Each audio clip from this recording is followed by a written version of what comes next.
Hi friends, Radhe Krishna. आज के video में हम देखेंगे कि बच्चे की मूवमेंट को कैसे समझें और यदि बच्चे की मूवमेंट कम हो रही है गर्भ में तो क्या करें। अगर आपको बच्चे की मूवमेंट कम हो रही है तो ये टेंशन की बात हो सकती है, लेकिन टेंशन से किसी भी समस्या का समाधान नहीं हो सकता है।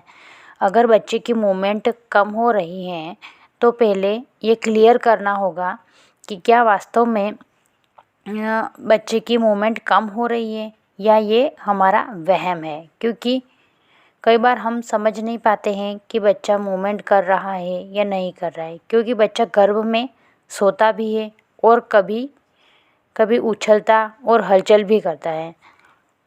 कभी कम मूवमेंट करता है और कभी ज़्यादा मूवमेंट करता है। गर्भ में बच्चा दिन भर में कम से कम 12 से 14 बार मूवमेंट करता है, लेकिन किसी भी औरत के लिए काम करते समय बच्चे की मूवमेंट समझना थोड़ा मुश्किल हो जाता है। ऐसे में सबसे साधारण तरीका ये है कि जब आप काम करते हैं तो बच्चा रेस्ट करता है, और जब आप रेस्ट करती है तो बच्चे का हलचल होता है, बच्चे की मूवमेंट होती है।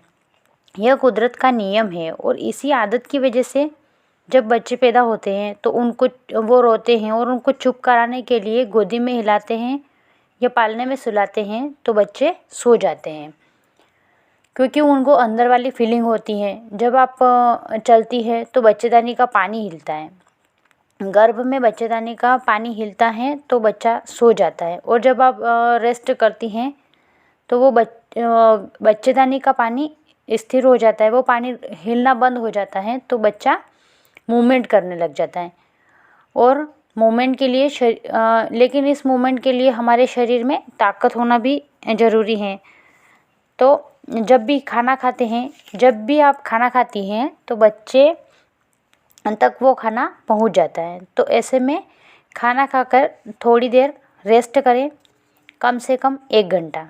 खाना खाने के बाद थोड़ा वो करें, उसके बाद कम से कम 1 घंटा रेस्ट करें और बच्चे का मूवमेंट महसूस करें। उस खाना खाने के बाद रेस्ट करेंगे तो बच्चा मूवमेंट करेगा, तो उस समय बच्चे का मूवमेंट महसूस करें। उस 1 घंटे में कम से कम 3 से 4 बार बच्चे का मूवमेंट होना चाहिए। जब हम रेस्ट कर रहे हैं तो उस 1 घंटे में कम से कम 3 से 4 बार उस बच्चे का मूवमेंट होना चाहिए। उस समय आपको लग रहा है कि बच्चे का मूवमेंट कम है तो आपको बस एक चीज़ ध्यान रखनी है कि किसी भी तरह की घबराहट या डर से आपको बच्चे की मूवमेंट समझ नहीं आएगी, या आपकी गैस या आंत में कुछ गड़बड़ है या फिर गैस की वजह से आप बच्चे की मूवमेंट और उस गैस की हलचल को आप समझ नहीं पाएंगी। तो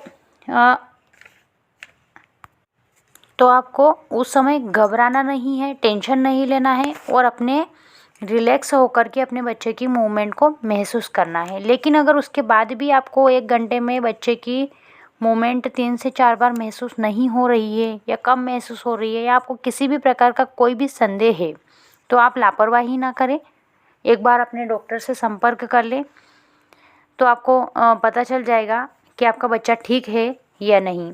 फ्रेंड्स, आपको मेरा ये वीडियो पसंद आया है तो प्लीज़ इसे लाइक करें, शेयर करें और सब्सक्राइब करें। थैंक्स।